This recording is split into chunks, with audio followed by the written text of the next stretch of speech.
¿Qué tal? Muy buenas noches. Soy Javier Cuevas, director administrativo de IASEM, y a nombre de nuestro rector, el doctor Carlos Cuevas, les doy la bienvenida a este curso que se dará el día de hoy con el doctor David Díaz, que es la calidad en los servicios hospitalarios. Vamos a empezar con dos videos de IASEM y también les voy a pedir que en el área de comentarios de este chat, de esta videollamada, pueden anotar las preguntas o comentarios que le quieran hacer al doctor David. Bienvenidos. Eh, Iván, por favor, te pido que pongas los videos. Adelante.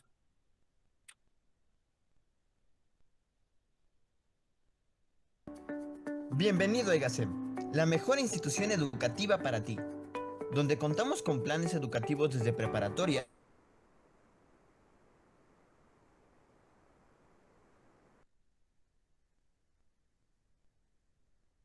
a más alta calidad de contenido pedagógico, cuyos conocimientos son aplicados de manera inmediata, lo que eleva la calidad de su retención. IGACEM, Instituto de Gestión de Alta Calidad Empresarial.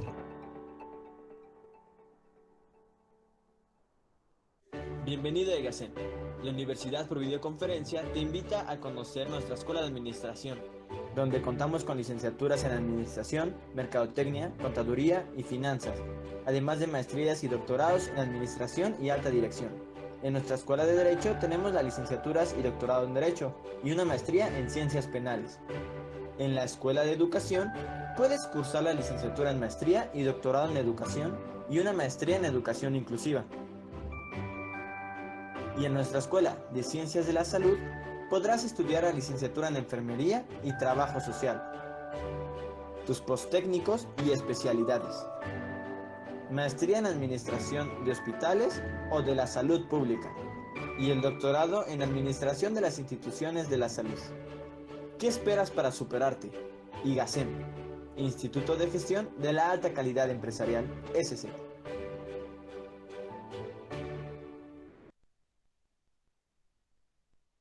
Muy bien, muchas gracias, Iván. Antes de cederle la palabra al doctor David Alejandro, los quiero invitar a todos para que nos sigan en nuestro canal de YouTube, para que vean todos los cursos que hemos dado y también puedan ver este en repetición. También los invito para que se suscriban a Spotify, a nuestro podcast de 12 cosas que no sabías de hoy. Y ahora sí, doctor David, les cedo la palabra. Muchas gracias. ¿Qué tal? Muchas gracias, Javier. Hola, hola, ¿qué tal? Muy buenas noches a todos. Como bien se ha referido, mi nombre es David Alejandro Díaz y tendré el enorme privilegio, pues, de platicar un ratito sobre uno de esos temas que parece emanado de un capítulo, de un mal capítulo de la dimensión desconocida, que tiene que ver con la calidad en los servicios hospitalarios. Por principio de cuentas, lo primero que tenemos que referir es que cuando hablamos de servicios hospitalarios, finalmente estamos hablando de un servicio, ¿ok?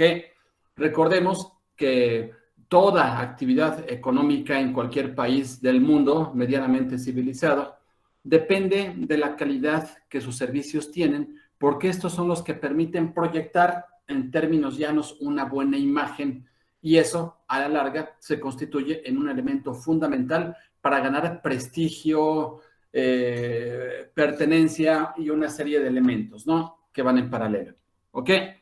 Un poquito les platico. Hola Gabriela Page, muy buenas tardes.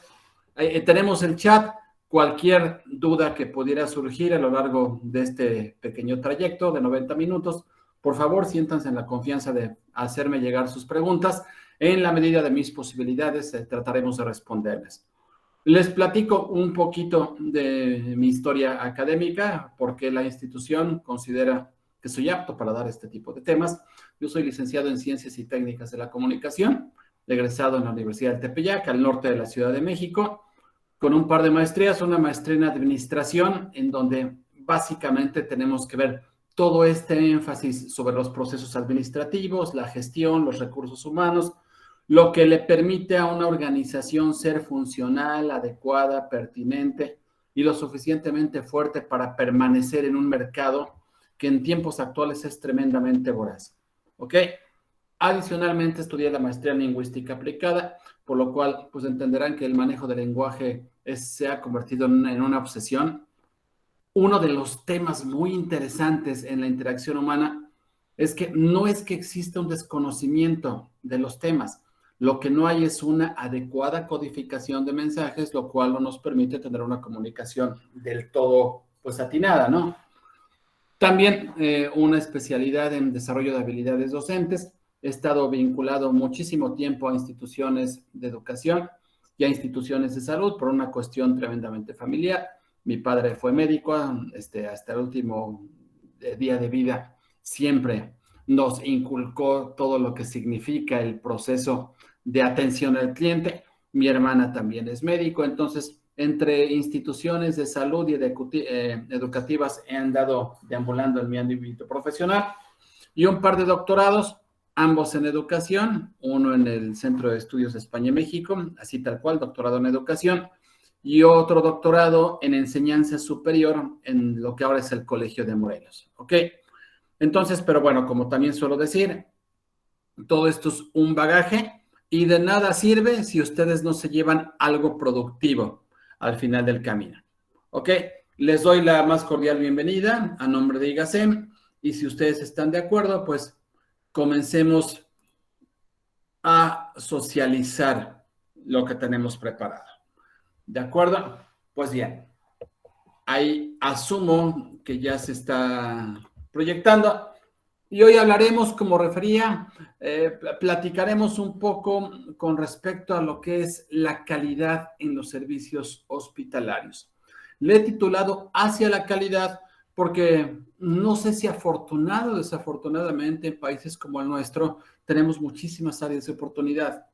Todos los procesos humanos son perfectibles, absolutamente todos, ¿de acuerdo? Es decir, que tienen cosas muy positivas, pero a la par también es absolutamente normal que encontremos cuestiones que quizás no son tan atinadas. Entonces, al decir hacia la calidad, lo que estamos refiriendo es que hay un camino, hay un proceso, y en la medida en que nosotros comprendamos que todo es perfectible y que siempre hay oportunidad de ser mejores, de encontrar más y mejores caminos de interacción, pues estaremos en condiciones de ser no solo reactivos, sino preventivos, insisto, ante un entorno que cada vez se torna más y más exigente. ¿De acuerdo? Bien, ¿cuál es la agenda? ¿Cuál es la ruta que hemos trazado para tratar de discernir todas las preguntas, todas las inquietudes, todo lo que me imagino, suponemos, cuando pensamos en calidad en los servicios hospitalarios? Que tácitamente al hablar de servicios hospitalarios estamos hablando de los servicios de salud, ¿de acuerdo? Primero, tenemos que ser absolutamente honestos, congruentes, claros en lo que representa nuestro contexto, ¿de acuerdo? No podemos cerrar los ojos ante una realidad que no solo está presente, sino que además ha sido socializada de boca en boca y que me da la impresión, salvo que ustedes piensen algo diferente, me da la impresión de que no tiene tan bien parado a los servicios hospitalarios, al menos en México y en muchos de los países de Centroamérica e incluso Latinoamérica. Es un área de oportunidad que ahí está vigente, pero tenemos que partir de una base. El peor error que cometemos los seres humanos es negar que hay una realidad y pretender construir sin cimientos claros. Entonces, es importante reconocer el contexto en el cual nos encontramos, porque ese contexto nos permite tener un punto de referencia y con un punto de referencia clara es mucho más sencillo construir para enfocar todos los esfuerzos a una mejora. ¿De acuerdo? Primero, hablaremos del contexto.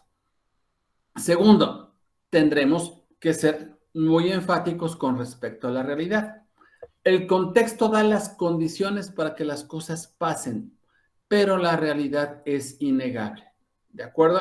Entonces, con conocimiento de causa, podremos orientar el esfuerzo para que esa realidad nos diga por dónde debemos de ir. Otra condición humana que tristemente es muy reiterada, y hasta lo dice el adagio, ¿no? El ser humano es el único animal que se tropieza 2 veces con la misma piedra.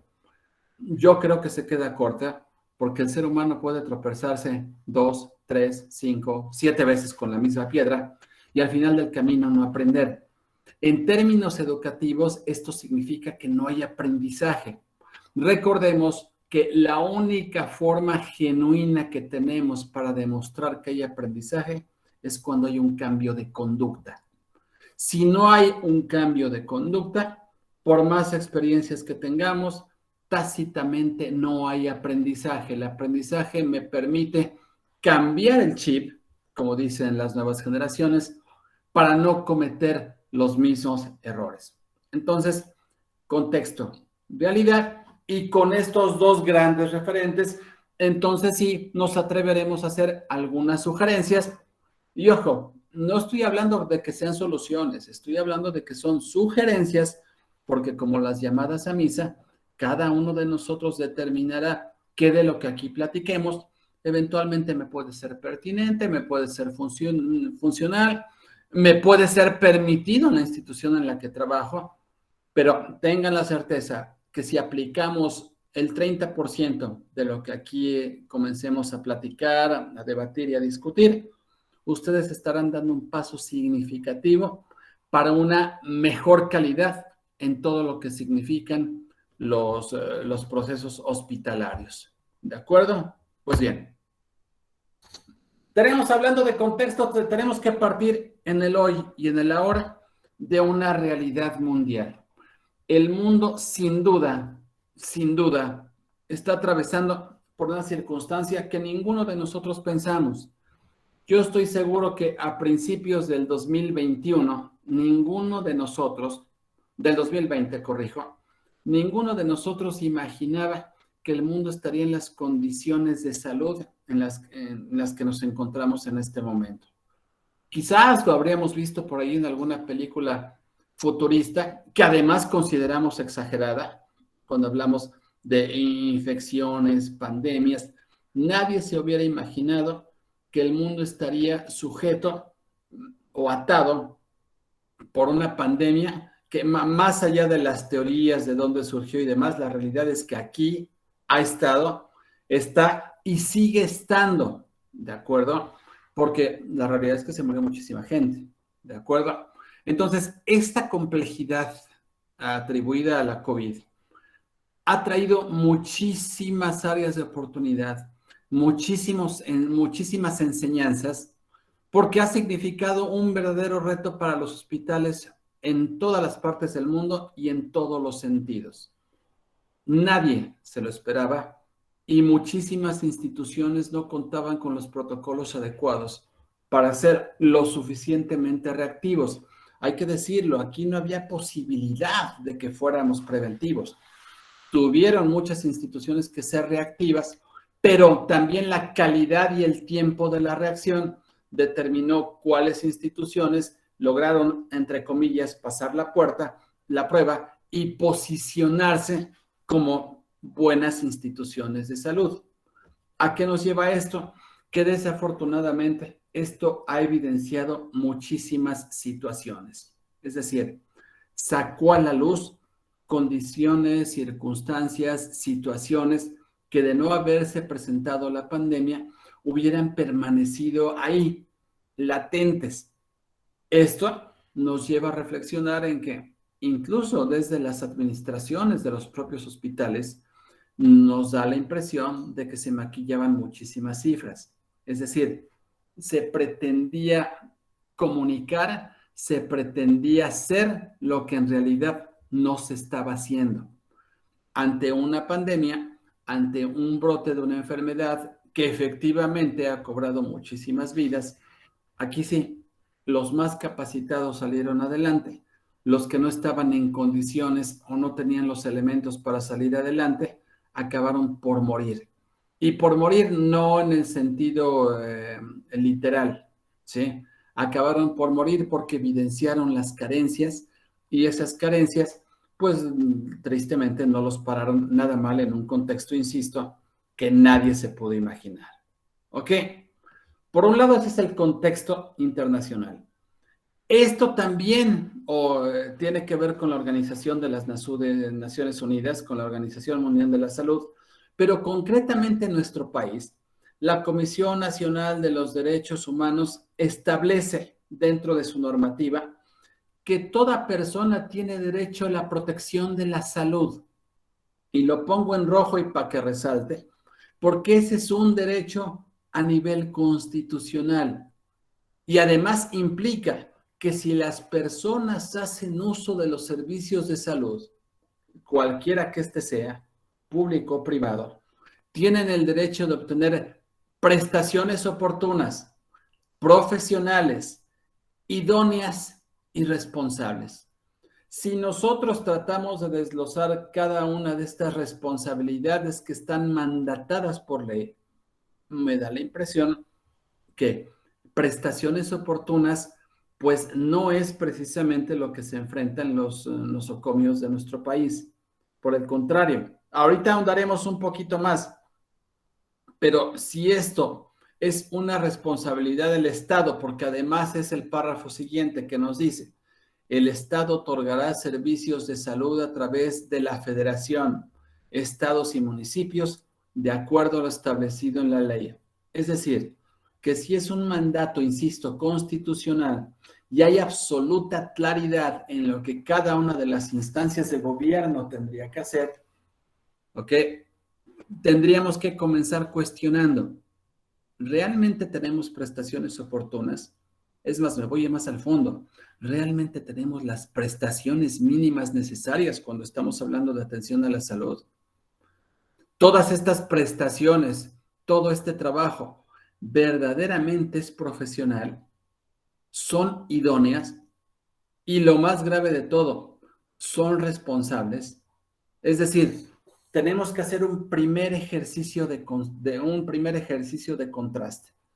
La realidad es que pese a que hay un mandato constitucional, pese a que esté enmarcado en una normatividad como la de la Comisión Nacional de los Derechos Humanos, la realidad de nuestro país es que esto no está sucediendo.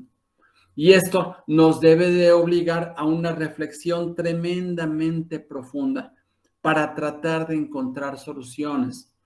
Yo diría también tras bambalinas, lo peor que hacemos es quejarnos. Qué bueno que le podamos levantar la voz.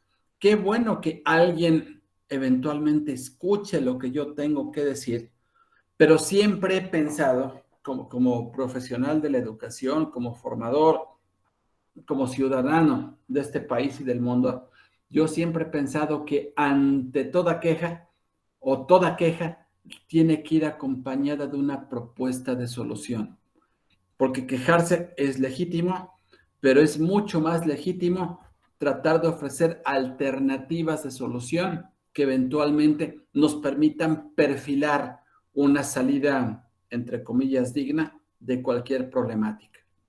Hoy día, estas prestaciones oportunas, profesionales, idóneas y responsables tienen que seguir siendo trabajadas y para eso, por supuesto que no hay recetas mágicas, por supuesto que no hay una única o una verdad absoluta, pero sí hay referentes que nos pueden ayudar a tratar de coadyuvar a que esto pueda ser minimizado. ¿Ok? ¿Esto qué significa?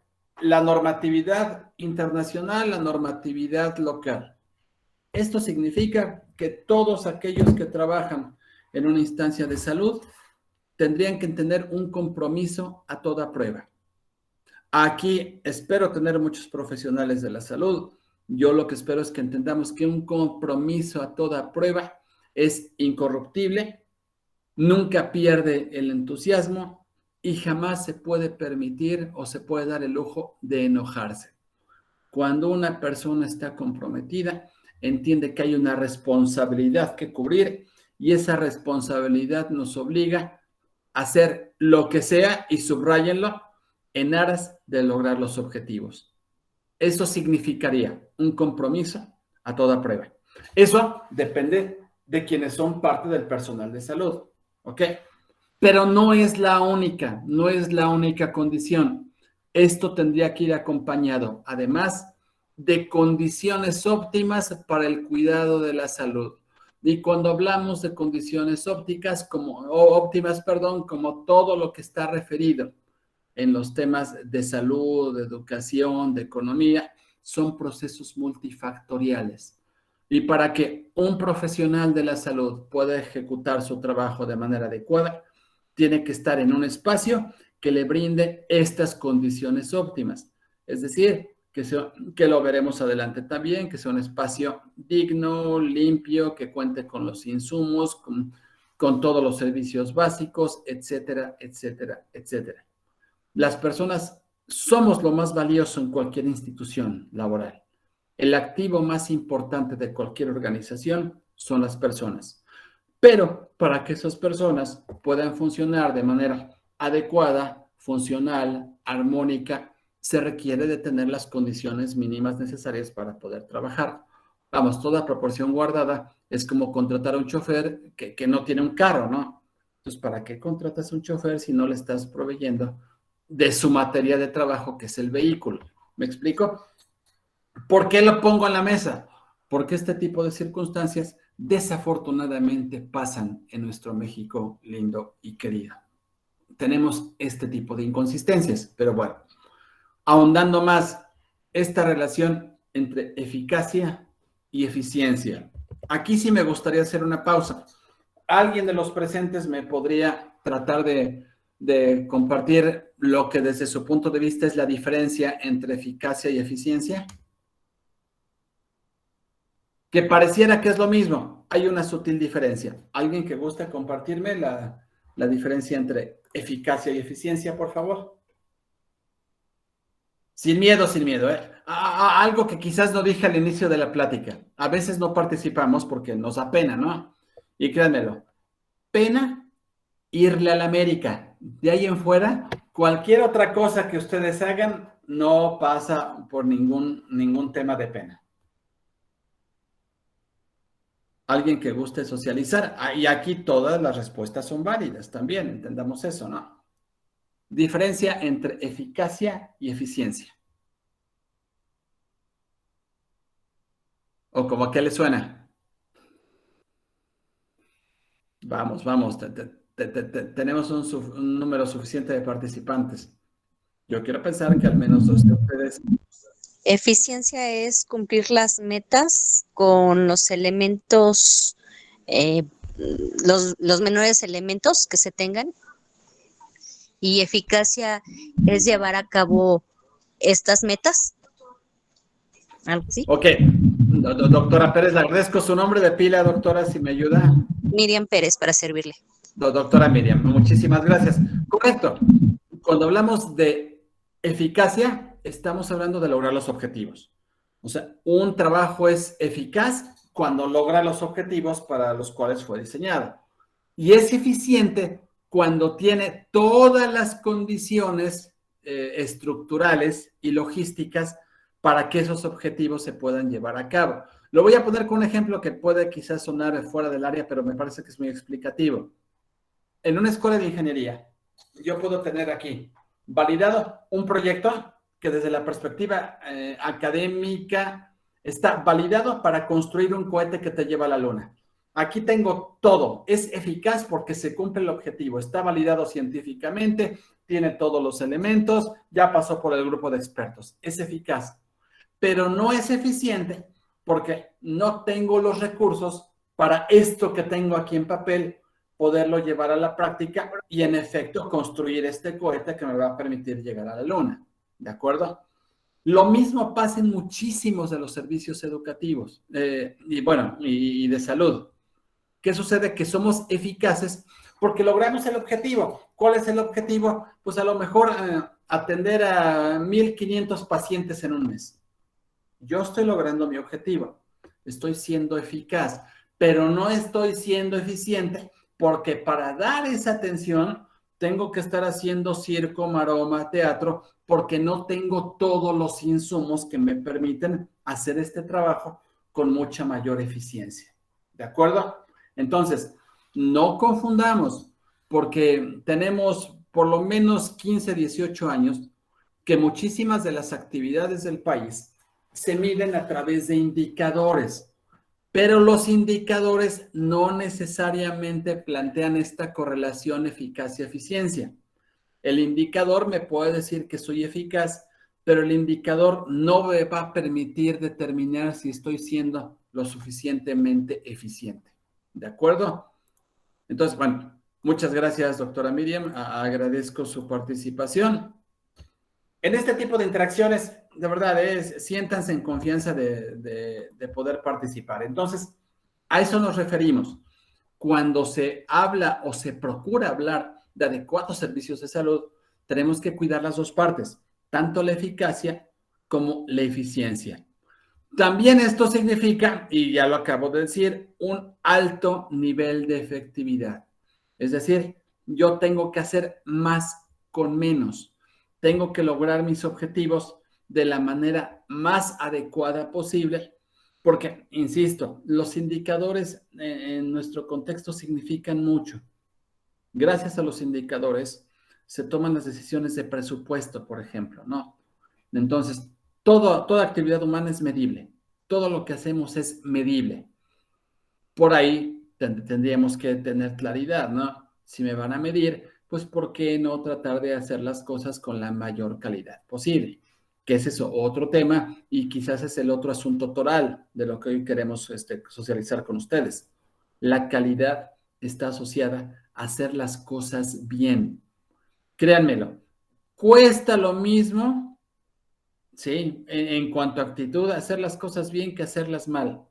Pero el hacerlas mal normalmente tiene consecuencias que tenemos que resarcir en el corto y en el mediano plazo. Entonces, esto significa que cuando yo hago las cosas mal, acabo trabajando doble, o triple, o cuádruple. Yo pregunto en voz alta, entonces, ¿qué necesidad tenemos de estar haciendo las cosas mal si de todos modos tengo que componerlas después? ¿No sería mucho mejor tratar de que esta efectividad se vea reflejada desde el inicio? Esto es una postura de vida, ¿eh?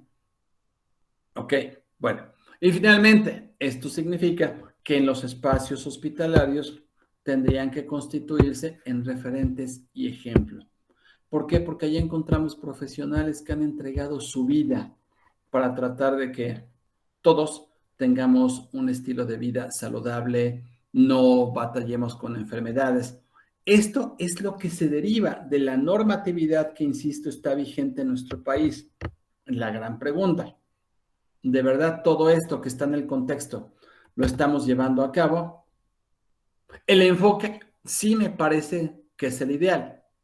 ¿Qué es lo que se busca en los espacios hospitalarios? Uno, salvaguardar la vida de los pacientes. Porque, vuelvo a reiterar, no hay nada más valioso que una vida humana. De repente escuchamos con cierta irresponsabilidad, ¿no? Cuando se da una tragedia, personas que son capaces de expresar en público. Ay, pues si nada más se murieron 3. Ojo, una muerte, una es demasiado. 3, 50, 100 son muchísimo más. Entonces, el enfoque que se tiene que asumir en los espacios hospitalarios es, primero, el de salvaguardar la vida de los pacientes. Primero, esa es la labor principal. Adicionalmente, minimizar riesgos para los miembros del staff y para los propios pacientes, porque de repente volcamos todas las energías en sí cuidar a los pacientes. Yo pregunto, ¿y qué pasa con los médicos y las enfermeras? Ellos son los responsables de brindarnos los servicios de salud. Luego, entonces, ellos también merecen cierto cuidado, porque ¿de qué te sirve aventar, como dicen en el norte, toda la carne al asador solo para los pacientes y tu personal médico? O sea, ¿qué pasa con él? Entonces, esto se convierte en una matriz de correlación, o si lo quieren ver, en una bola de nieve. Si tú cuidas y tratas bien a tu personal de salud, va a estar mucho más motivado, más convencido de que al estar el bien, hará todo lo que tenga que hacer para que sus pacientes estén bien. Esto es lo que marca la normatividad. Este es el ideal que tendríamos que esperar en los espacios hospitalarios. Entonces, la norma nos establece unas condiciones. Teniendo, insisto, claras estas condiciones, entonces sí tenemos que entender, tal cual como resumen, que en teoría, en los espacios hospitalarios, debemos encontrar, entre otras cosas, 1, atención oportuna, 2, equipamiento completo, 3, una atención personalizada, 4, un seguimiento permanente, 5, acuerdos médicos en donde cada miembro del staff asuma las responsabilidades de las decisiones que está tomando, y todo esto se traduce en una palabrita que de repente se utiliza con muchísima frecuencia, aunque no siempre tenemos con claridad bien definido el significado, que tiene que ver con la calidad.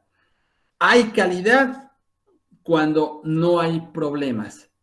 Hay calidad cuando se resuelven todas las situaciones en tiempo y forma.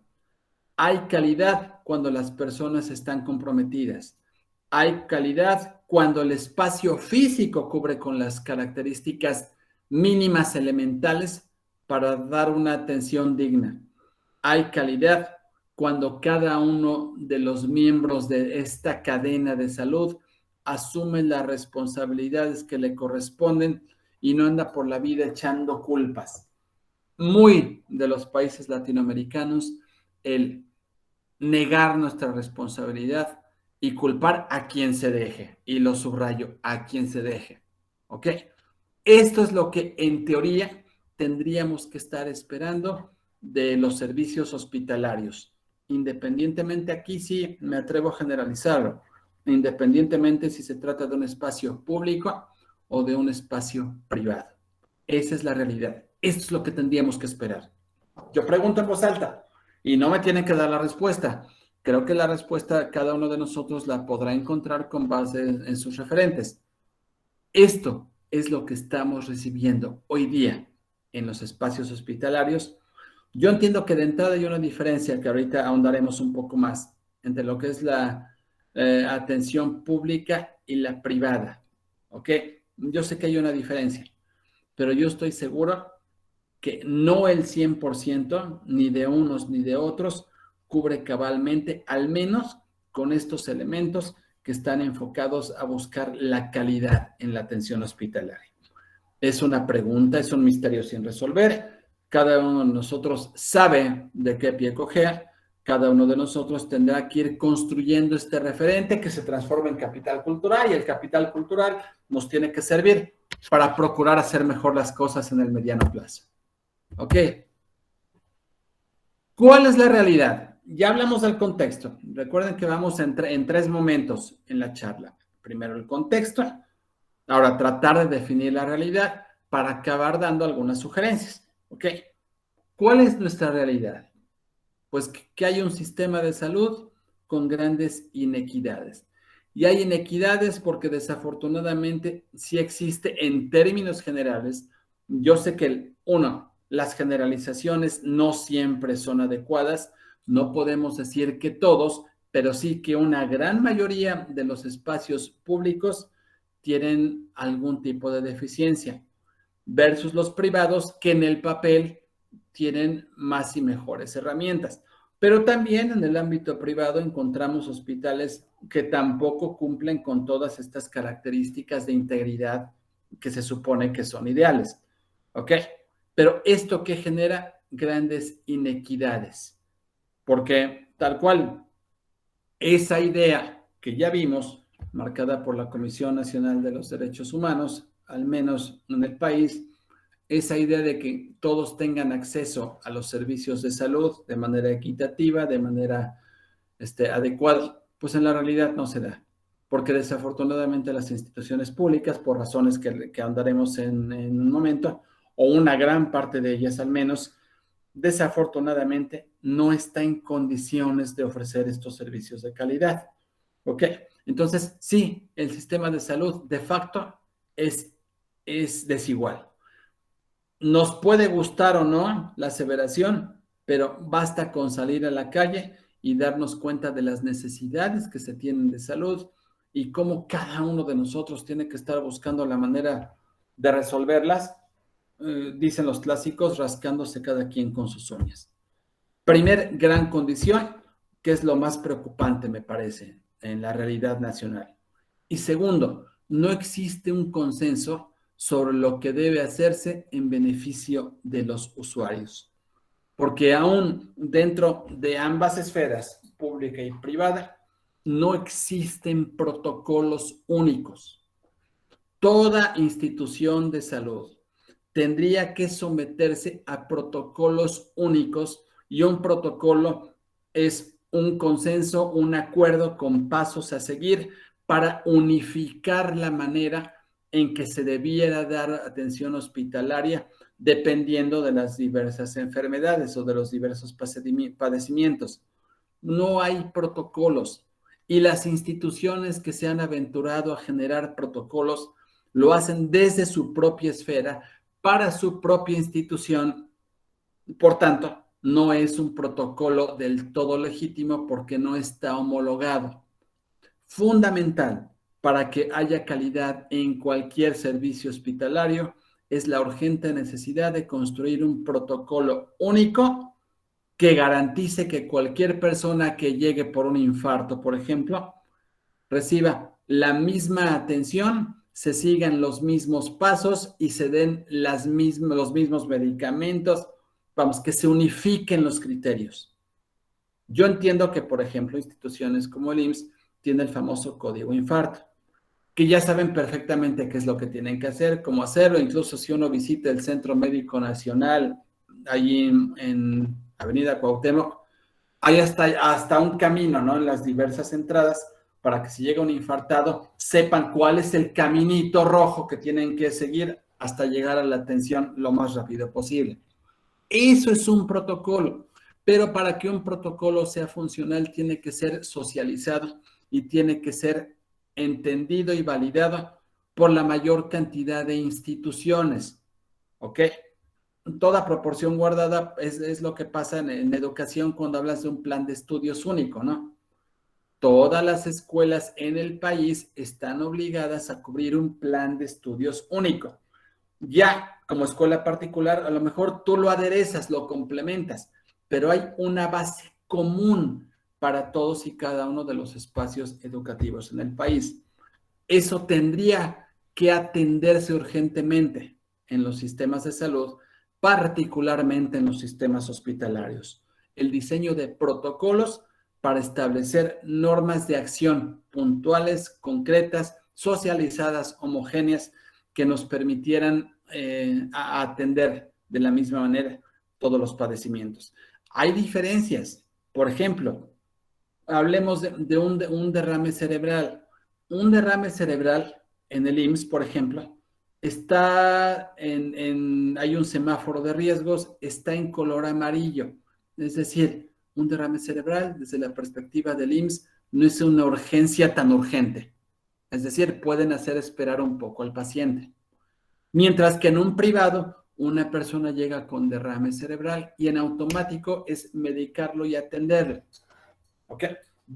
Tratando de entender los criterios, este tipo de cosas no tendrían que ser así.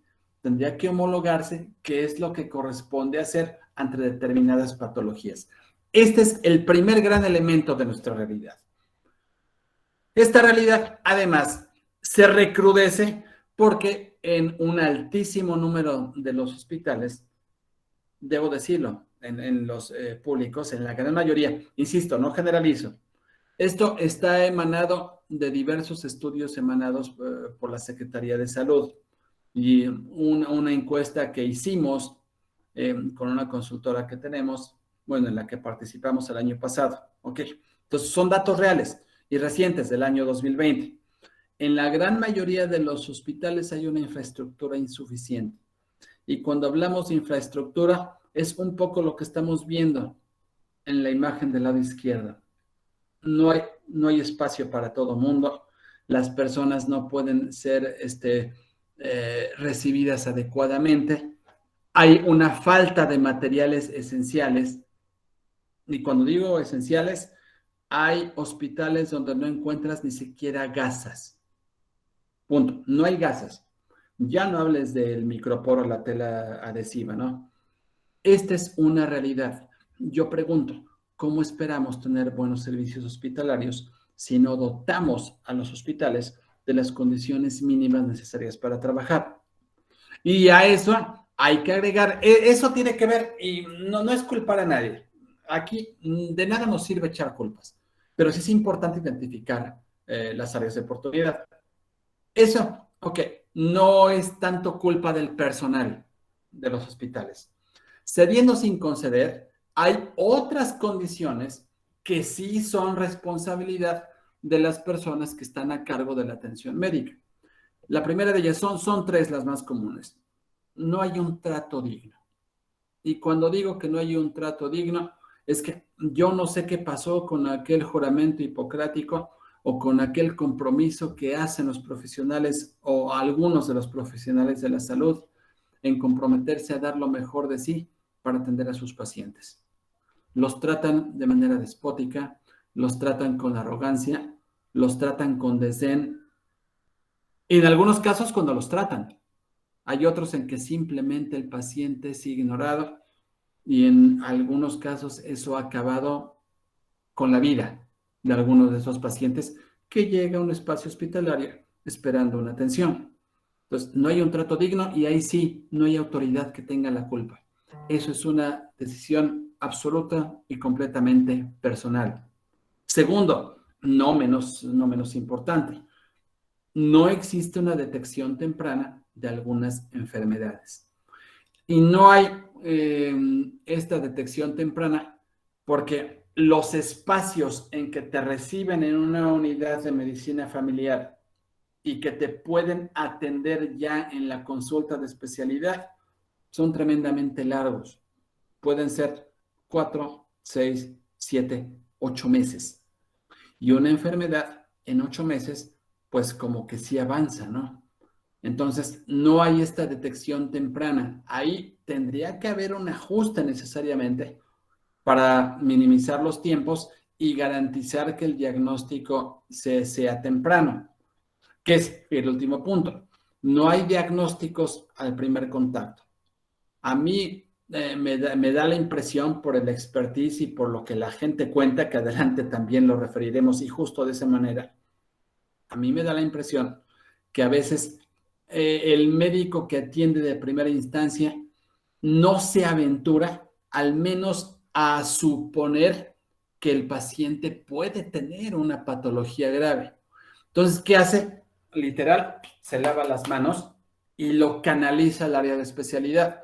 Pero yo creo que parte de la responsabilidad ética tendría que ser, a ver, yo veo o detecto o supongo que puede haber problema en determinado sistema del cuerpo para que el paciente haga conciencia y de alguna manera trate de establecer. Ahora, esto, como lo estoy planteando ahí, no es desafortunado. Yo quisiera decirles que es un supuesto. No es un supuesto, porque esto emana de las experiencias que de repente la gente comparte. Les voy a compartir un pequeño videíto, nada más para tratar de precisar, ¿no? Tratar de precisar cuáles son las cosas y para que veamos que, pues bueno, las cosas de repente pasan. Denme un segundo, vamos a cambiar con la plataforma para ponerles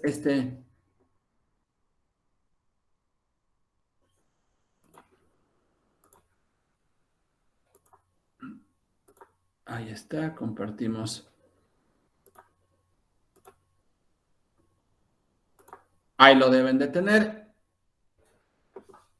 Lo vemos, no se trata, simplemente es más poner un ejemplo de los muchos que podemos encontrar, ¿no? Adelante. De la Ciudad de México han sido señalados por tener una atención deficiente y en muchos de los casos prepotente. Telediario tuvo acceso a un video en donde se muestra de manera clara la forma en la que tienen en espera a pacientes en los pasillos. Muchos de ellos se quejan por las dolencias por las que fueron trasladados y observe cómo nadie hace algo por atenderlos.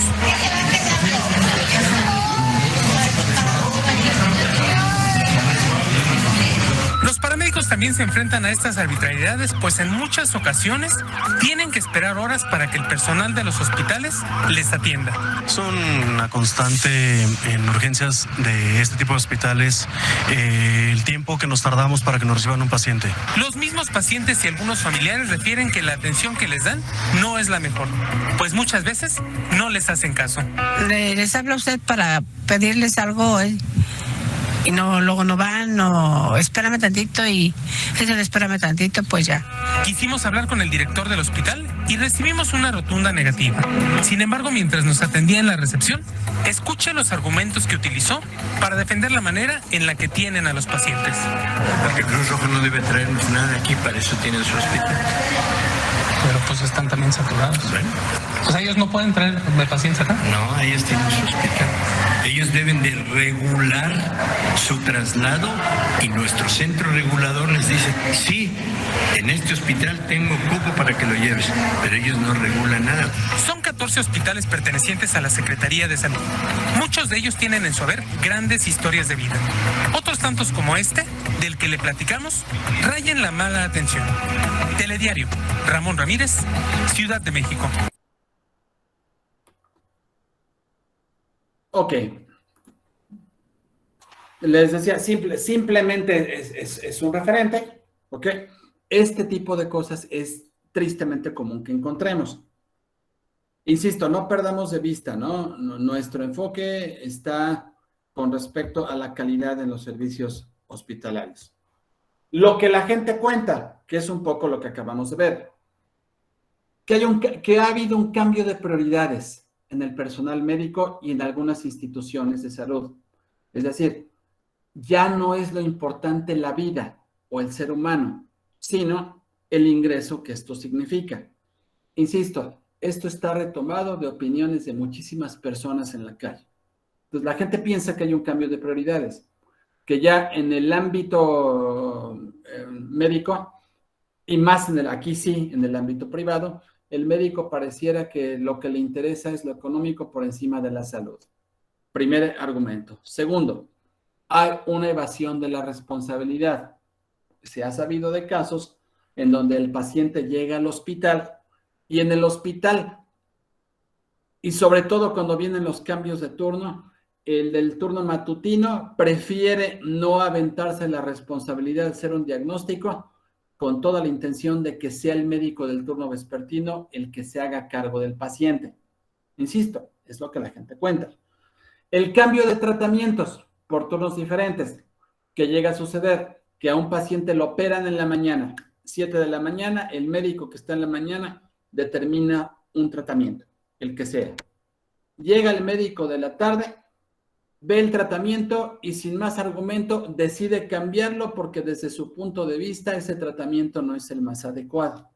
¿Ok?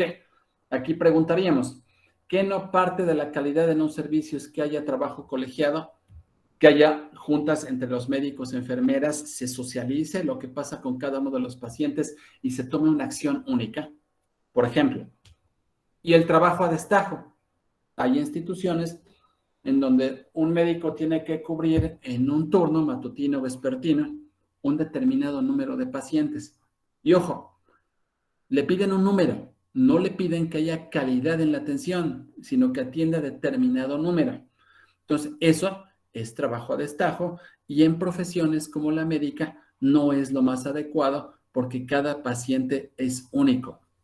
Y al ser cada paciente único, esto significa que tiene sus necesidades particulares. Un segundo, que me está avisando esta cosa que se está acabando la batería. Listo. Resuelto el problema. ¿Ok? Bien. Ese es el diagnóstico. Esa es la realidad que se está teniendo que afrontar. La pregunta, y ojo, lo que estamos planteando para muchos podría ser un escenario catastrófico. La realidad es que no.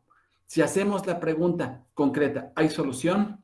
La respuesta es que siempre hay solución.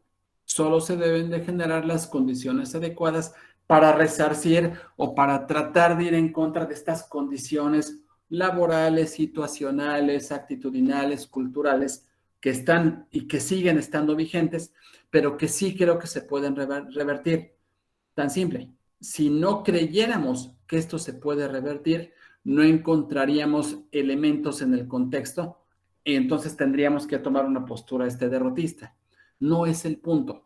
Ante toda problemática, nuestra labor como formadores, como personal médico, como personal de salud, como seres humanos congruentes y consistentes, debe de ser, ok, ya descubrí mi realidad, de aquí en adelante, ¿qué es lo que yo tengo que hacer para que esto sea mucho mejor, más funcional y podamos ir suprimiendo todas estas condiciones que para nadie son óptimas, ¿no? ¿Qué se tiene que generar? ¿O qué tendríamos que empezar a reforzar? Inciso A, el compromiso. Yo creo que todo profesional entiende cuál es su responsabilidad, entiende qué es lo que tiene y puede hacer, entiende hacia dónde se tiene que mover. Yo sí creo que a través del diálogo, del convencimiento, de la palabra, podemos impulsar a los profesionales a que entiendan el tamaño del trabajo que tienen adelante, ¿no? Y cómo la vida de un ser humano literalmente depende de ellos. Entonces, hay que hacer énfasis en el compromiso.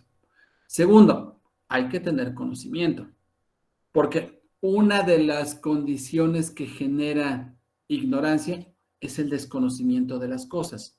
En la medida en que yo me preparo más y tengo más argumentos, el conocimiento me permite tomar mejores decisiones.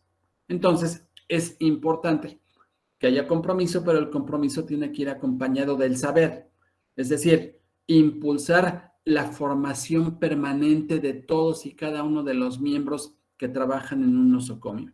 Y no hablo solamente del médico, que el médico va a la especialidad, a la subespecialidad, lo mismo pasa con las enfermeras que toman sus cursos, su capacitación. También hablo del personal administrativo, de todo el personal que está en un hospital que tiene que entender qué es lo que tiene que hacer, cómo tiene que tratar de la mejor manera posible a los pacientes para que generemos comunidades mucho más armónicas, más comprometidas, que nos permitan entender o buscar un camino mucho más amable, ¿no? C, congruencia. Y la congruencia tiene que ver con alinear lo que yo pienso con lo que digo, con lo que hablo y con lo que hago. Una persona congruente no va a encontrar diferencia entre su pensar, decir y hacer.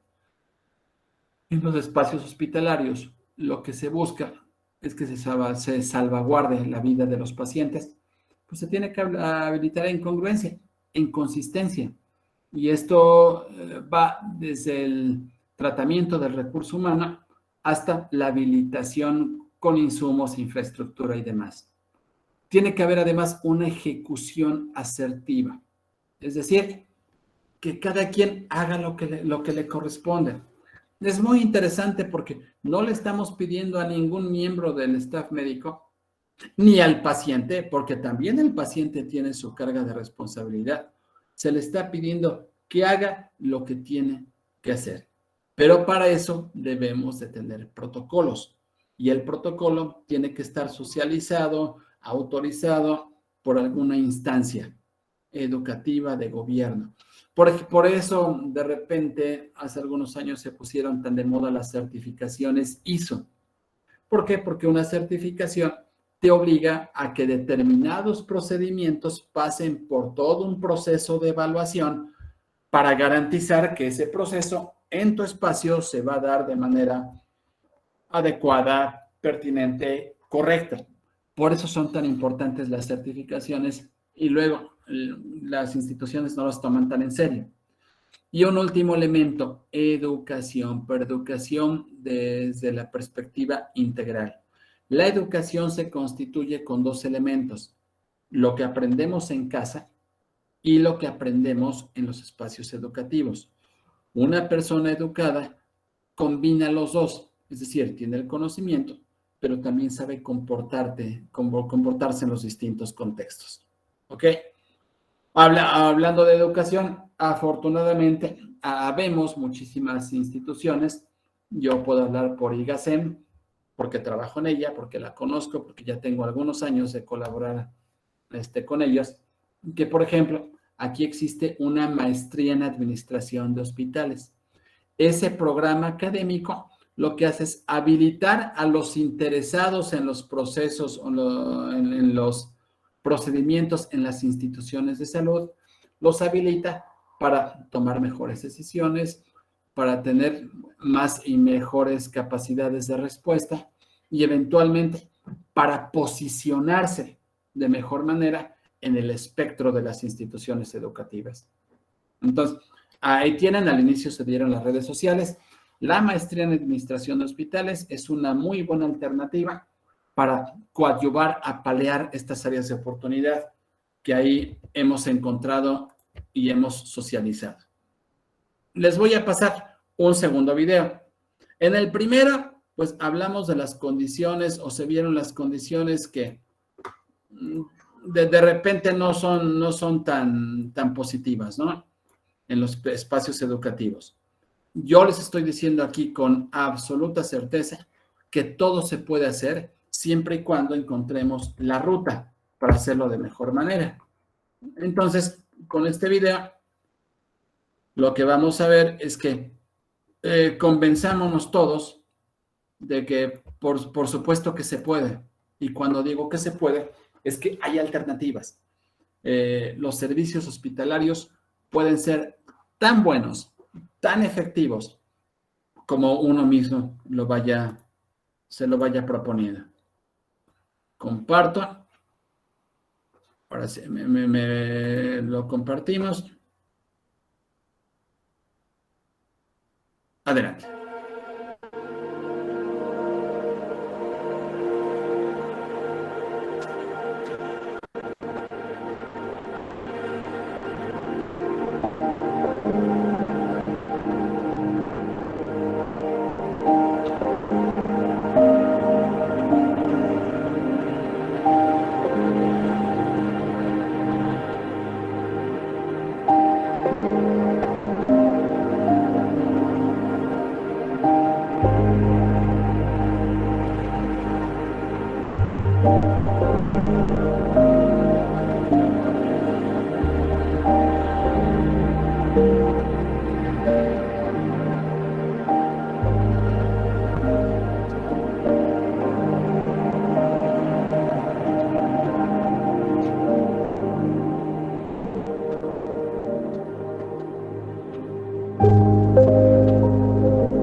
Ok. Un poquito tratando de invitar a la reflexión. Yo sigo pensando que las personas que están dedicadas a las áreas de salud son tremendamente empáticas,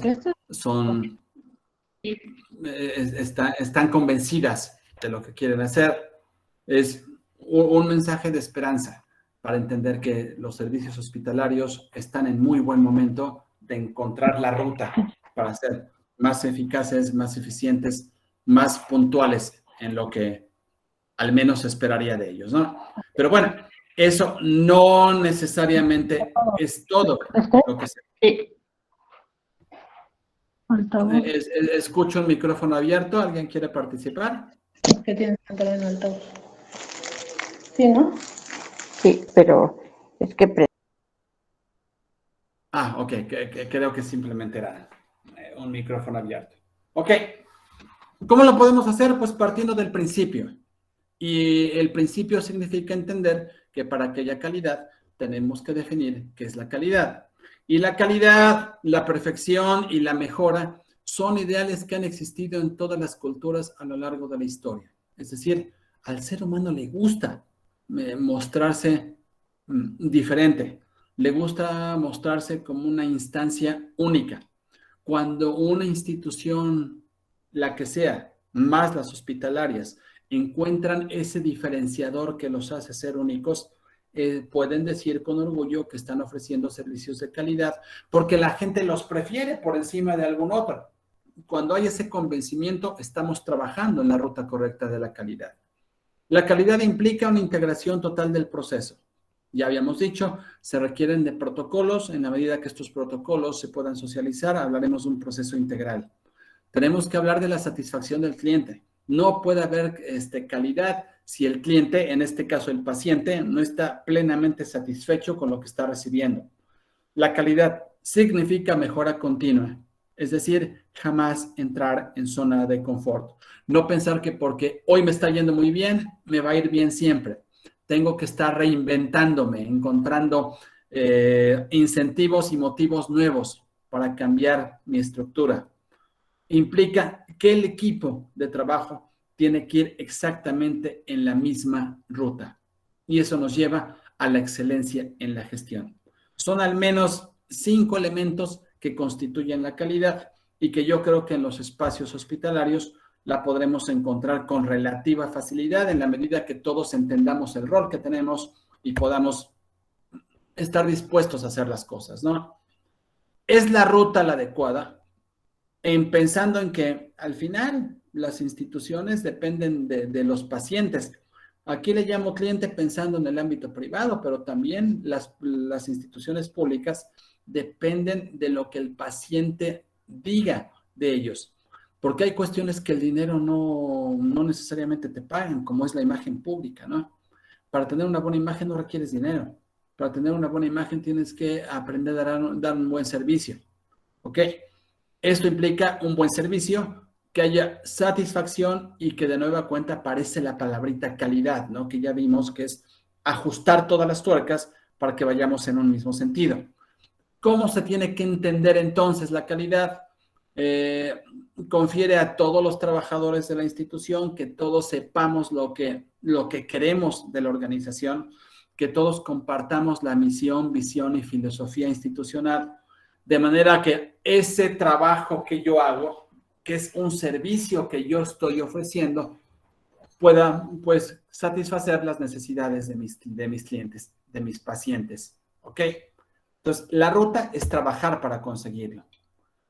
El personal de salud concretamente tiene que orientar los esfuerzos de trabajo con base en ser ejemplo, es decir, que nunca pierdan la autoridad moral, con una directriz clara, es decir, siendo tremendamente claros en lo que comunican y en cómo se dirigen a las personas, cuidando su imagen pública y de nueva cuenta siendo congruentes. Todos los miembros del personal de salud al menos tendrían que tener estas 4 características y la congruencia, desde mi perspectiva, es de las más importantes. Segundo, un conocimiento pleno de mi centro hospitalario. Si yo estoy colaborando en un hospital, en una clínica, en un consultorio, yo tengo que conocer la historia de ese espacio de trabajo. Tengo que reconocer quiénes son los héroes y villanos que han cruzado o que han estado bajo estas paredes. Y debo de asumir los compromisos y las responsabilidades que son exigencia en este espacio de trabajo en particular. Es decir, tenemos que alinear los esfuerzos entre mi postura personal versus la postura del espacio hospitalario en el que yo me quiero incorporar o en el que yo estoy trabajando. Adicionalmente, hay que proponerse retos. Y un reto significa idear la manera de hacer las cosas diferentes. Dice un adagio, no quieres tener los mismos resultados, no sigas haciendo las mismas cosas. Entonces hay que aprender a proponerse retos. Hay que identificar oportunidades. Hay que reconocer los errores. No podemos seguir por la vida diciendo que todo el mundo se equivoca menos yo.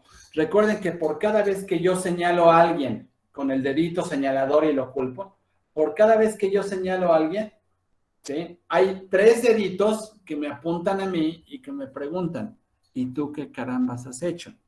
Entonces, cuando una persona asume su responsabilidad, además gana autoridad moral. Y en los espacios de salud es importantísimo que las personas tengan autoridad moral. ¿Ok? Por eso es importante reconocer errores y algo también muy valioso y que se da, eso sí, con mucha frecuencia. Hay que aprender a tener referentes. Todos los que estudiaron medicina en algún momento emulan a un profesor, a un maestro, bueno, que ese ejemplo sirva como detonante para buscar más y mejores alternativas de trabajo, ¿no? Esto significa que en las instituciones de salud tiene que existir un trabajo conjunto. Todos los miembros de la organización tienen que involucrarse. Como dicen los clásicos, todos tienen que remar para el mismo lado. Los directivos, los colaboradores, los grupos de relación y los pacientes, porque esto también es muy importante. Así como los médicos tienen derechos y obligaciones, también los pacientes tienen derechos, pero también obligaciones. ¿Ok? Dicen también, la sabiduría popular es magnífica y es grandilocuente. Tú no puedes exigir lo que no estás dispuesto a dar. Si a ti la institución hospitalaria te está tratando con dignidad, con respeto, con cortesía, es lo menos que el paciente tendría que hacer. Tampoco se vale, porque si de repente culpamos mucho a los hospitales o a los profesionales de la salud, pero también encontramos pacientes que también pueden ser déspotas, que también pueden ser majaderos, majaderas, que también pueden ser arrogantes, que también pueden subirse en un tabique y ser agresivos. Entonces, en una relación ganar-ganar, yo hago lo que me responde, trato con cortesía, pero voy a exigir exactamente la misma cortesía por parte de mis pacientes. Si no ponemos las reglas claras desde el inicio, es muy complicado que se dé una interacción adecuada, ¿no? Y no solo en los hospitales, en cualquier espacio. Para eso es importante que todos los miembros de una comunidad hospitalaria entiendan que hay ciertos principios. Y el primero de ellos es el compromiso. Asumir las responsabilidades de lo que tengo que hacer. La congruencia. Te da cuenta, alinear lo que pienso, digo, con lo que hago. Respeto. Dicen también, ¿no?, vayámonos respetando. Si hay respeto, tenemos el 90% de la interacción ganada. Cuando hay una falta de respeto, esa difícilmente se puede quitar. Son de las cosas que, como la fábula de los clavos en la pared, ¿no? Puedes sacar el clavo, pero el rollito ya lo dejaste. Cuando hay faltas de respeto, estamos arriesgándonos a perderlo todo. El respeto a las normatividades. A diferencia de lo que se piensa, las normatividades, las normas, las reglas se hicieron para cumplirse. Entonces, todos los miembros de un hospital tienen que entender que las normas se cumplen. Tiene que haber sinergia, y la sinergia significa que todos los miembros de la organización, todos, trabajan para el mismo lado. Y que si uno tiene un problema, el otro entra al auxilio y le ayuda. Que son verdaderas comunidades armónicas. El trabajo colaborativo. Yo creo que también ese jueguito de egos que de repente se presenta tendría que mandarse al cajón de los recuerdos. Si yo, médico, especialista, urólogo, tengo duda porque se me está complicando un diagnóstico, perfectamente puedo ir con mi otro colega urólogo, uróloga, para socializar el tema y llegar a una decisión conjunta. Y no lo que de repente pasa, ¿no? Que pareciera que yo tengo que demostrar que soy mejor urólogo que él, ¿no? No, el trabajo colaborativo dentro de las instituciones de salud es fundamental porque además nutre y da mucho más solidez a la institución en lo macro, ¿no? En lo macro. El tema de la empatía suele pensarse que es ponerme en los zapatos del otro, que más que ponerte en los zapatos del otro, lo que significa es aprender a ver las cosas desde la perspectiva del otro, ¿ok? Comprensión. Tenemos que aprender a ser comprensivos, ¿no? Y la comprensión pasa por todos los temas, desde la parte emocional hasta la parte social e incluso la parte económica, ¿ok? Tiene que haber participación, ¿ok? Es decir, no me puedo quedar callado, tengo que ser proactivo, debo de tener vocación. Quizás este debiera ser el primero, ¿no? Tristemente, y como profesor en la maestría en administración de hospitales, tristemente me encuentro que sobre todo mucho médico joven, literal te lo dicen, es que a mí no me interesa. Yo recuerdo cuando mi padre, yo tendría 7 años, ahí en el 77, mi padre moría por una plaza en el Instituto Mexicano del Seguro Social y cuando lo consigue en 77, prácticamente fue fiesta familiar, ¿no? Porque era el logro encontrar una plaza en un espacio de esta naturaleza. Hoy, insisto, con algunos alumnos en la maestría de administración de hospitales médicos, escuchas con tristeza que te lo dicen, ¿no? Es que para que entre a un hospital yo me voy a la priva y ahí me voy a hacer rico. Y así, con esas letras lo dicen, ¿no? Entonces, habría que entender si es una vocación porque me gusta servir al prójimo o lo estoy viendo como una manera de capitalizarme, que no es que esté mal, ¿eh? Todos trabajamos, dice el refrán también, trabajamos a gusto, pero no por gusto. Y obviamente uno requiere una retribución por el trabajo que hace, pero no tendría que ser el primer motivador. Es la de poca vocación. Buscar la armonía en los espacios, tener una comunicación puntual, precisa, contundente con todos los miembros de la organización. Tenemos que evaluarnos a nosotros mismos y permitir que se evalúe el trabajo que yo estoy haciendo. La evaluación es una palabrita que de repente nos genera mucho conflicto, pero es el único mecanismo genuino que tenemos para medir si estoy haciendo bien las cosas o no. Ser reflexivos, siempre, permanentemente reflexivos, asumir las responsabilidades y todo esto lo podemos resumir en una actitud positiva. Bien, es cierto que hay problemáticas en las instituciones hospitalarias, pero si yo cambio la actitud, créanme, los 70% es actitud, el 30% es todo lo demás, porque con una actitud positiva es mucho más fácil convencerme a mí y convencer a los demás de que algo estamos haciendo. Todo esto implica que no debemos permitirnos caer en zonas de riesgo que nos limiten. ¿Como cuáles? Sentido de abandono. Cuando yo no hago mi trabajo en los hospitales, puedo hacer que el paciente se sienta solo. Y cuando un paciente se sienta solo, toda esta parte emocional acaba por generar depresiones y no favorece que un paciente eventualmente pueda salir, ¿no?, de una problemática de salud. No debemos caer en actitudes caprichosas, ¿no? Porque lo digo yo. Hay colegas médicos que te lo dicen, ¿no? Es que tengo 35 años de experiencia y este tratamiento siempre ha funcionado.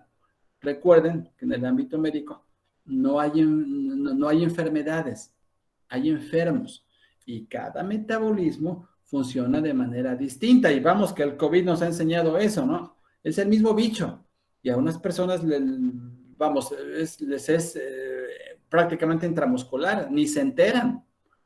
Otras pues lo padecimos con mucho más severidad y requerimos en su momento oxígeno y este tipo de cosas. Entonces, no es la enfermedad, es el enfermo. Entonces, las actitudes caprichosas no coadyuvan a favorecer una buena interacción. No conductas rebeldes Y por supuesto que evitar en la medida de las posibilidades las inconsistencias emocionales y laborales. La probidad es la ética en el campo laboral.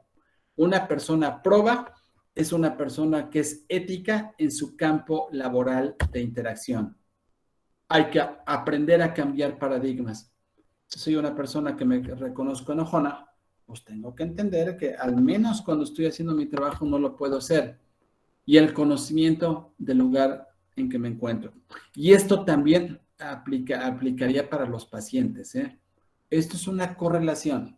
Tan responsable es uno como el otro. Finalmente es un proceso en el que intervienen al menos dos personas. Si cada una de las personas asume el rol que le corresponde, estamos favoreciendo que los servicios hospitalarios mejoren sustancialmente. ¿Ok? Esto además implica darme cuenta que yo ocupo un lugar importante dentro de la institución. Yo no sé por qué a veces nos gusta lamentarnos y decir o sentir que valemos menos, ¿no? Si aquí trabajo, soy tan importante como cualquiera de los miembros del staff, ¿ok? Siempre procurando cumplir con el deber ser, asumiendo los compromisos que tengo y responder por las decisiones que tomo.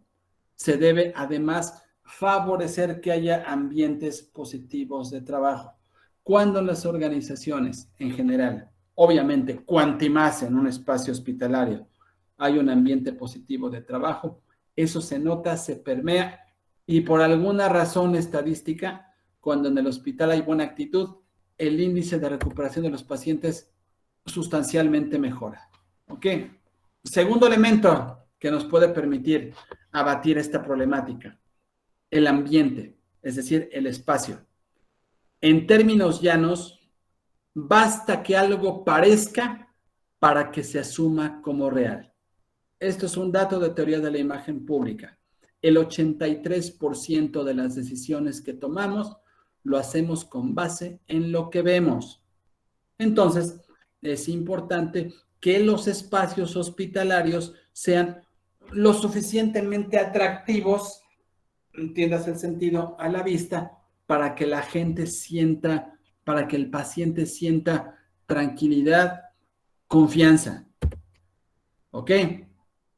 Tiene que ver con las creencias y el autoconcepto. ¿Ok? Cuando el paciente tiene la convicción de que algo es verdadero y cierto, nada lo va a hacer cambiar de actitud. ¿Ok? Siempre va a ser una valoración personal. Y puede estar influida por muchos factores morales, religiosos, conscientes, inconscientes, adaptativos, saboteadores. Es decir, cada cabeza es un mundo. Pero si yo le ayudo a estas cabecitas a que se generen un primer buen referente, generando condiciones para que el espacio sea atractivo, prácticamente voy de gana. ¿Ok? Esto, insisto, está vinculado al tema de imagen pública.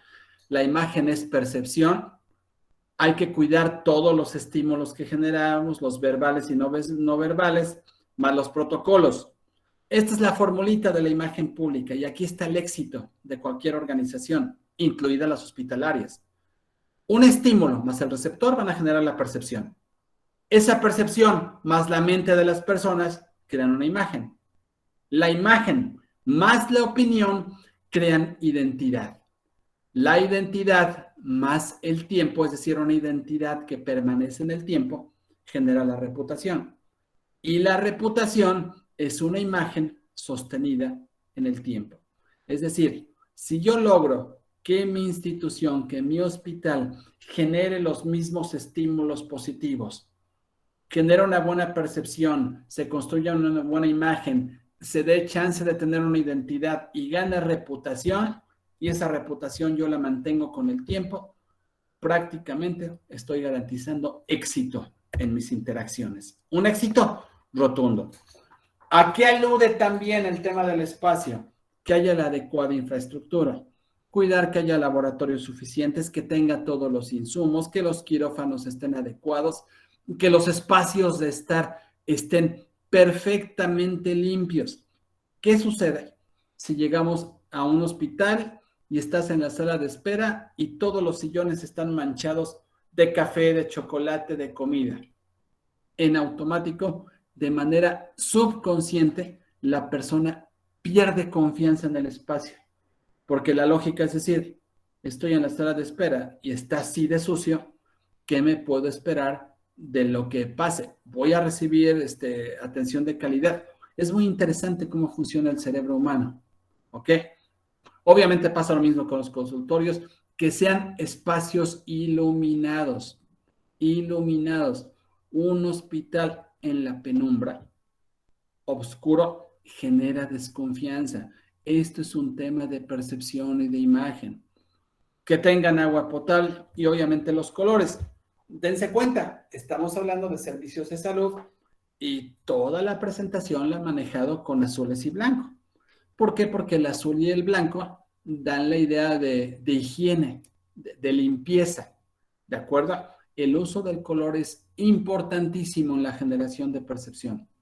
Si yo estuviera dando una conferencia sobre sustentabilidad y naturaleza, evidentemente tendría que estar priorizando el color verde. ¿Por qué? Porque los colores se asocian a determinadas actividades y favorecen una mejor percepción. ¿De acuerdo? Tener los espacios dignos. Y es importantísimo que los espacios hospitalarios se limpien con relativa frecuencia, bueno, ahora más que nunca, no solo limpieza, sino sanitización.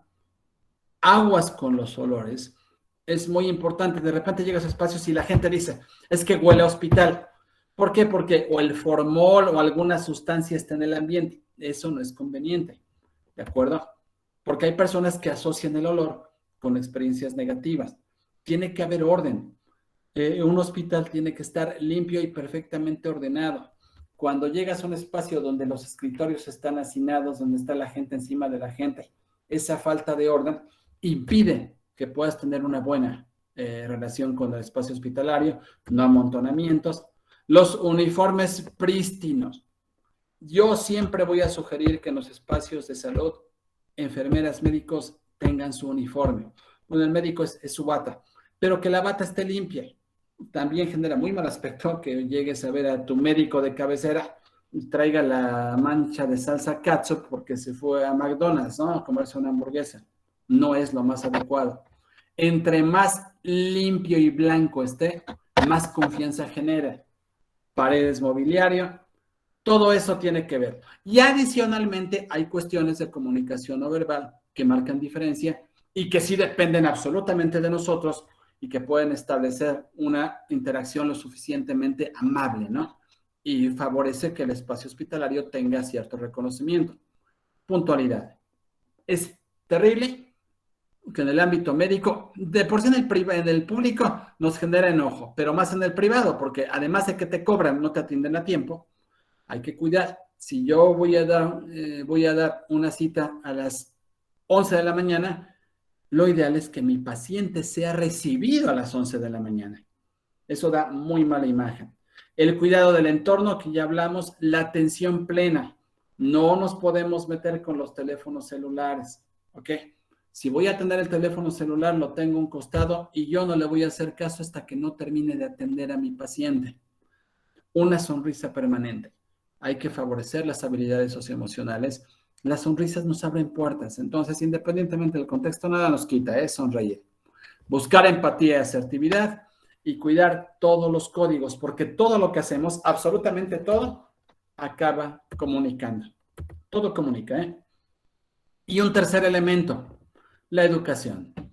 Cada persona debe asumir su rol, tanto el personal médico, el administrativo, el paciente y los familiares. Insisto, hay programas como esta maestría en administración de hospitales y algunos otros que favorecen que una persona tenga más acervo, más información y en consecuencia un mayor capital cultural. Cuando las personas tienen un capital cultural amplio, pues se nota y se proyecta. Y al final, retornar al origen. ¿Dónde quedó ese juramento hipocrático?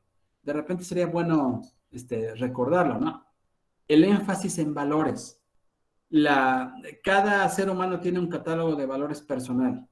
Bueno, en los espacios hospitalarios ese énfasis, ese catálogo de valores tendría que estar orientado al servicio, ¿de acuerdo?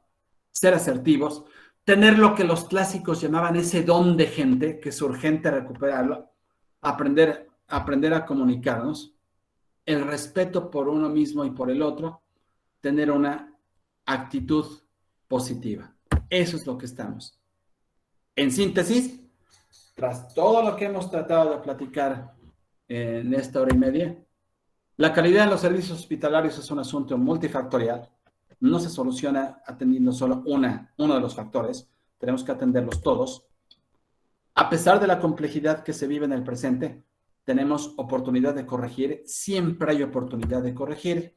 Y cuidando aspectos elementales, podemos cambiar la percepción negativa y reconstruir una nueva era en la atención hospitalaria. A eso le tenemos que apostar. Solo es cuestión de proponérselo. La calidad generalmente transparente cuando está presente, pero se reconoce fácilmente en su ausencia. Es decir, la calidad es un intangible, según dice Alan Gillies. Cuando no la hay, se nota mucho más que cuando la hay. ¿Por qué? Porque la gente tiende a fijarse en lo negativo. Entonces diría el filósofo nacional Juan Gabriel, pero qué necesidad, ¿no? Mejor hagamos las cosas bien de inicio y tratemos de trabajar adecuadamente. Preguntas para todos. Estamos dispuestos a hacerlos. Agradezco infinitamente su atención. Pasamos ahora a la sesión de preguntas-respuestas. Si es que lo viera, por favor, les escucho. Agradecido por su paciencia, atención, disposición.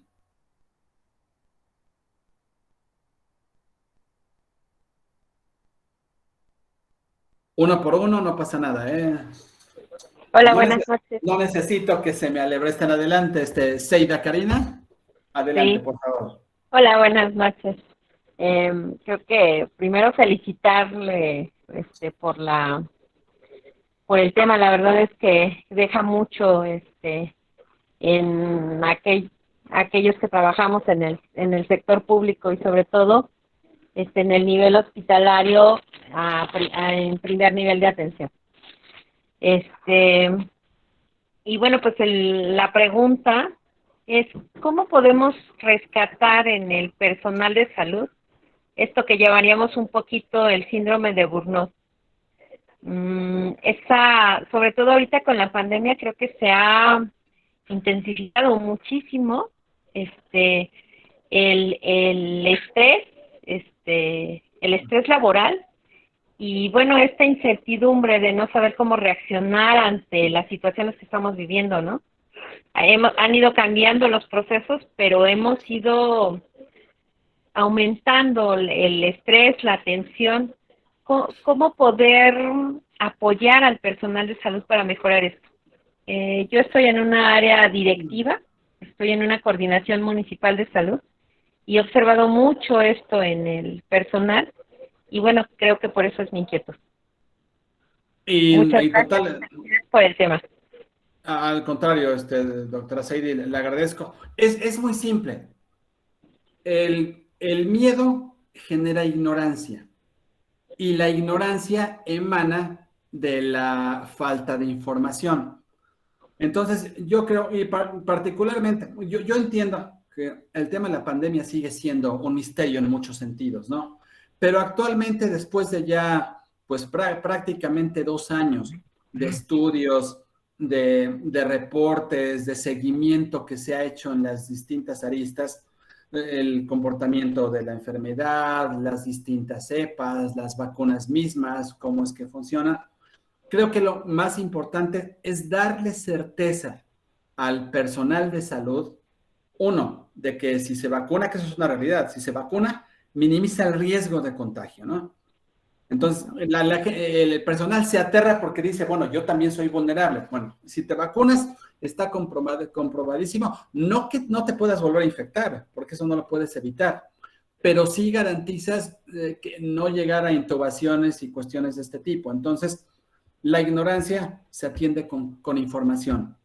Entonces, yo sería de la idea de traerme un buen especialista en COVID que con todas, poniendo los puntos sobre las IES, les explique, a ver, sí, es una situación de riesgo, pero si tomamos estas medidas, ponemos el cubrebocas, sanitizamos adecuadamente, me lavo las manos, etcétera, lo minimizo, y más bien no pensar en ello, sino pensar en el paciente, ¿no?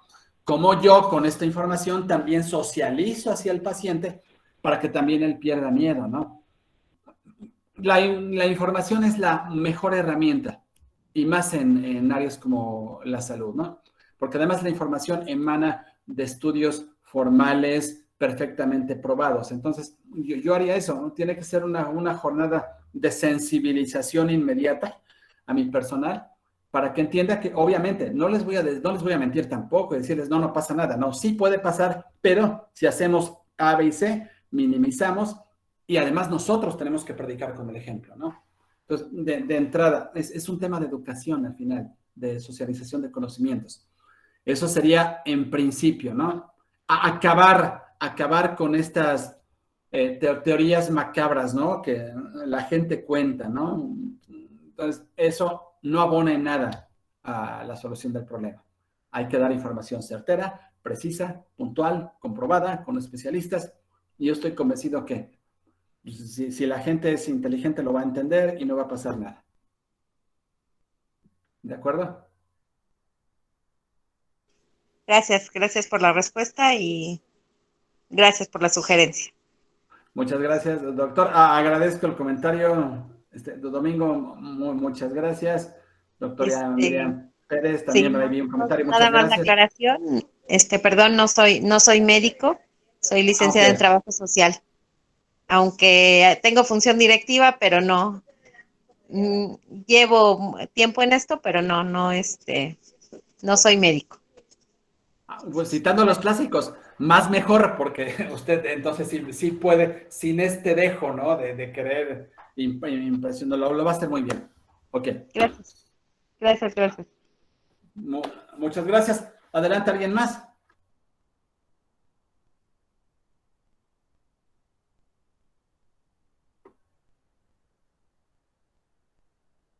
Perfecto. Siempre que sucedan estas cosas, digo, uno como expositor siempre se cuestiona, o siempre hay dos posibilidades. Uno piensa, o de verdad todo quedó muy claro, que quiero pensar que esa es la realidad, o no me entendieron nada, que espero que no sea el caso. Ok. No, sí fue muy claro. Sí. Bueno, yo me voy muy convencida. Gracias. Perfecto. El tema, dicen los clásicos, es echarle un poquito de limón a la herida, ¿no? No podemos negar las condiciones en las que estamos, pero tampoco es para tirarnos, ¿no? Y decir no se puede. Claro que se puede, es un tema de actitud. Adelante, Beatriz, por favor. Hola, buenas noches. Hola. Igual, no, yo no soy médico, soy inhaloterapista. Es muy cierto muchas de las, bueno, más bien dicho, todo lo que usted expuso, y a veces la ignorancia nos lleva a cometer muchos errores. Y qué bueno que este tipo de temas, porque a lo mejor yo lo tomé y puedo llegar y platicárselos en plática a mis compañeros para corregir muchas cosas que no se vienen corrigiendo y que siempre buscamos un culpable y no asumimos nuestras propias responsabilidades. Le agradezco, me ha agradado escuchar todo esto que usted ha dado como información y es sano aprender algo nuevo. Gracias. Claro, y toca un tema fundamental. A veces la información boca en boca resulta muy efectiva, ¿no? Y a veces, créanmelo, no es que la gente no tenga la disposición de corregir errores, es que simplemente nadie se los hace notar, ¿no? Porque sí vivimos en una cultura en la que es más cómodo culpar a alguien, ¿no? Pero asumiendo la responsabilidad y partiendo de la idea de que somos seres humanos y nos vamos a equivocar todos, estaremos en mejores condiciones de ser más responsables y tácitamente personas mucho más maduras. Quien acepta sus errores acaba por crecer exponencialmente como ser humano también, ¿no? Así es, pues le agradezco. Me quedo conforme con lo que he escuchado. Muchísimas gracias. Correcto. Pues si no tenemos más comentarios, yo reitero mi agradecimiento a nombre del Instituto de Gestión para la Alta Calidad Empresarial.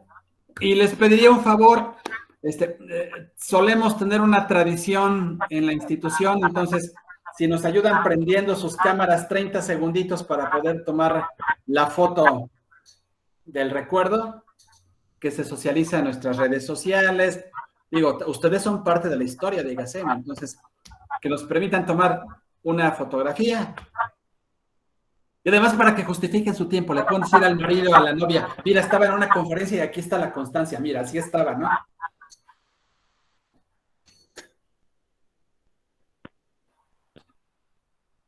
Sin pena, ya veo algunas camaritas, gracias María, Domingo, Erika, doctora Miriam, Luz, Seida Karina.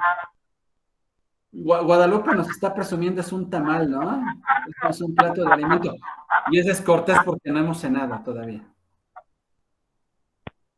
Mariana, adelante. Ok, bueno, ya tenemos algo de quórum. Nuestro estimado colaborador Iván, ¿tú nos indicas? ¿Va a haber conteo o cómo le hacemos para la foto? Bueno, a la de 3, una sonrisa nos sobrepuertas, ya dijimos. Si gustan sonreír, bueno, Luz con el cubrebocas, se verá que se mueve un poquito, nada más. ¿Ok? A la de 3, 1, 2, 3, tomamos foto. Muchísimas gracias, de verdad. Le cedo la palabra a nuestro anfitrión, a nuestro director, al maestro Javier Jueves. Gracias, David. Pues te agradezco mucho la conferencia de los presentes, muy provechosa para todos. Y los quiero invitar a que nos sigan en el canal de YouTube y nos sigan también en el podcast de los son muy interesantes que algunos de ustedes quisieran participar, los invitamos para que en parte podamos agendar la grabación. También, si quieren opinar sobre algún tema que quieran escuchar, muy bienvenido. Pues bueno, muchas gracias, David, muchas gracias, buenas noches, y sigan nuestra próxima conferencia. Muchas gracias. Excelente semana, resto de semana. Muchísimas gracias. Mucha suerte. Hasta luego. Beatriz levantó la mano. Sí. Los que quisiéramos la conferencia, teníamos que hacer. Se nos cortó, la escuchábamos como marcianita. Perdón. Sí. Sí, le comento que los que pagamos para la constancia, que es lo que tenemos que hacer.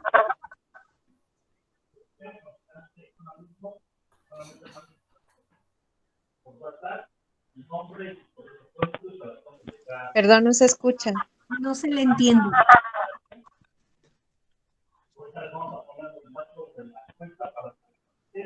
Igual tienen que mandar el comprobante de pago, su nombre y su correo. Ok, bien, gracias.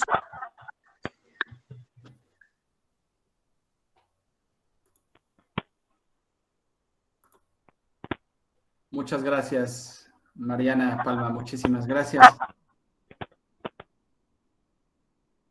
Nos refiere, Domingo, que no se escuchó, el tema es la constancia, ¿no? ¿Cómo obtenerla? La constancia, si es alumno, mándeme un WhatsApp con sus datos. Si es externo, ahorita ponemos en el chat del grupo los datos para que se haga el depósito a la disculpa y de depósito con el dato, después de llegar a los correos.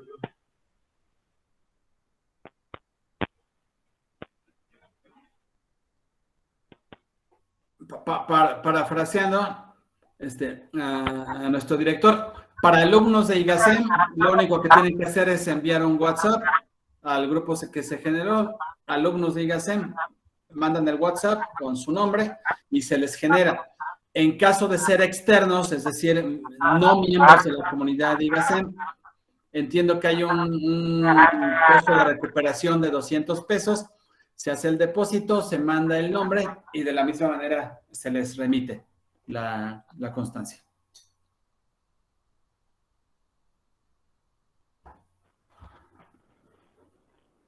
¿Ok?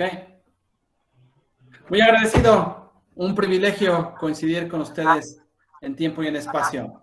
Sean felices. Hasta luego. Hasta luego, gracias. Gracias. Hasta luego. Gracias, Hasta luego, excelente gracias. noche.